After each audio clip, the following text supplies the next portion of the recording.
Bagaimana kabarnya saudari? Alhamdulillah baik. Baiklah, sebelum proses konseling kita berjalan dengan lancar, kali ini kita perkenalan terlebih dahulu.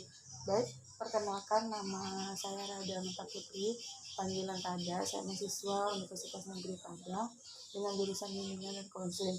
Nah, selanjutnya saya persilakan kepada saudari untuk memperkenalkan diri. Baik, perkenalkan nama saya Imelda Putri, biasa dipanggil Imelda. Pada saat ini saya masih menduduki bangku SMP.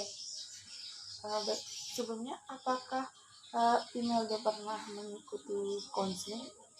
Sebelumnya dari SD sampai SMP saya belum pernah ikut berpartisipasi dengan apa itu konseling, saya tidak paham. Baik, sedikit saya jelaskan bahwa konseling adalah proses pemberian bantuan untuk pemecahan suatu permasalahan yang dialami klien.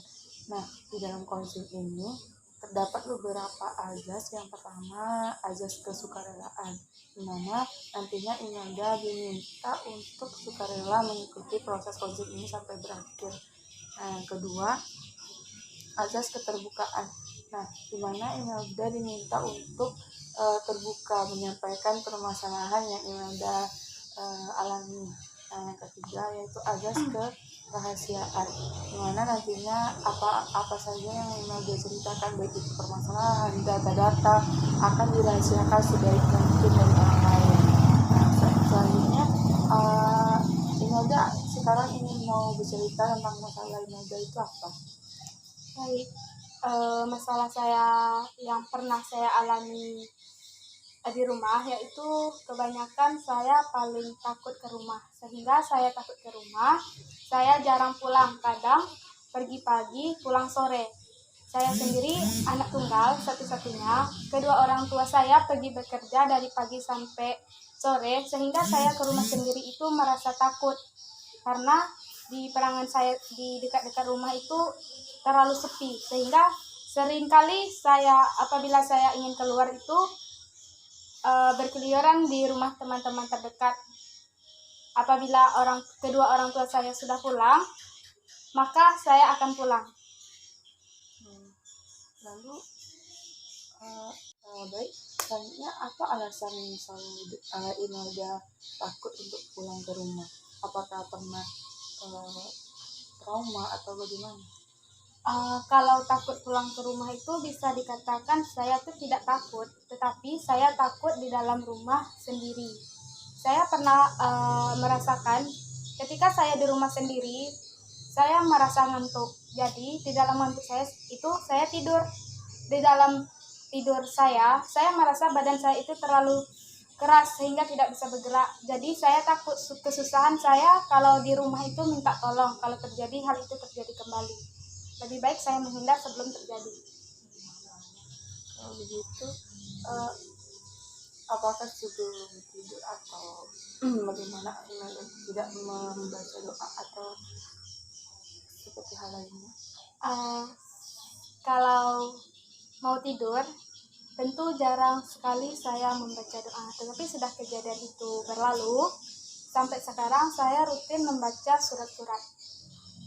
Sebaiknya seperti itu, sebelum melakukan hal-hal yang ingin dilakukan, sebaiknya Imelda membaca doa atau agar terhindar dari gangguan-gangguan alam gaib lainnya. Nah, sekarang saya mempunyai sebuah kertas, di mana nantinya di kertas ini saya minta Imelda untuk membuat sebuah gambar tentang peluapan isi hati yang Imelda rasakan. Nah, ini saya siapkan pensil dan pewarna. Tidak.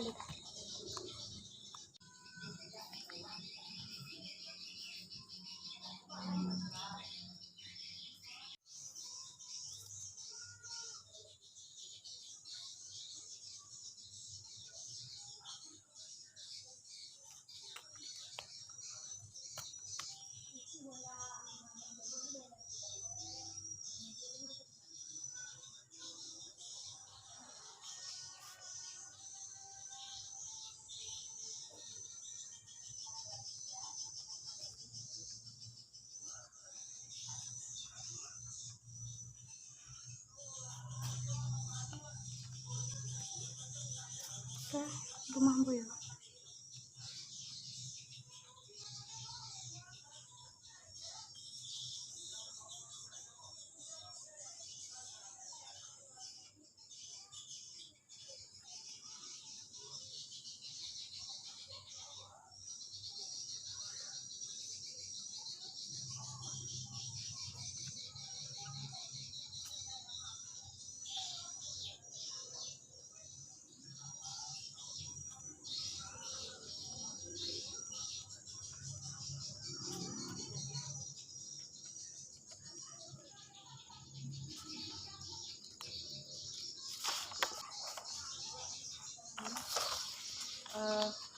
Baik, selanjutnya bisakah Imelda lihatkan gambarnya di gambar ini? Coba Imelda jelaskan kenapa Imelda membuat perumahan seperti ini. Baik, saya akan menjelaskan skema gambaran saya, yaitu tentang gimana letak posisi rumah saya sehingga saya takut sekali untuk lama di rumah. Di rumah saya itu ada masuk ke polongan kecil, yaitu tidak banyak rumah, beberapa rumah. Tetangga pun jaraknya jauh sehingga saya takut sekali tidak berdekatan. Beda dengan tetangga yang lain, itu kadang-kadang rumahnya itu berdekatan. Kalau rumah saya terlalu jauh, dan bahkan di rumah saya tidak masuk di pinggir jalan lintas, tetapi jalan yang kecil, sehingga saya sangat takut. Baik, ini gambar Imelda ya tentang perumahan. Nah, saya harap setelah ini Imelda bisa mencari tempat-tempat ternyaman seperti halnya pantai atau taman atau daerah pegunungan yang bisa menghilangkan rasa trauma Imelda tadi ke permasalahan yang Imelda alami. Nah, dengan adanya refreshing, maka pemikiran Imelda terhadap hal-hal tersebut mungkin bisa sedikit hilang gitu. Jadi saya harap setelah ini Imelda pergi ke tempat yang ternyaman yang menurut Imelda senangi. Baik, sebelumnya saya juga berterima kasih kepada kakak telah bisa mencari solusinya agar trauma saya hilang. Dengan ini, bagaimana solusi yang kakak beri akan saya terapkan, dan semoga dengan ini, pertemuan ini, yang kakak beri solusi bisa menghilangkan trauma saya. Baik, setelah konseling kita ini berjalan, apa yang akan Imelda lakukan setelah proses konseling ini berjalan dengan sampai sejauh ini? Apa langkah yang akan Imelda lakukan selanjutnya? Langkah selanjutnya tentu saja saya akan belajar percaya diri, menghilangkan rasa takut saya, menghilangkan rasa trauma saya yang sebelumnya. Baik, semoga Imelda bisa menghilangkan rasa trauma yang ada setelah konseling ini.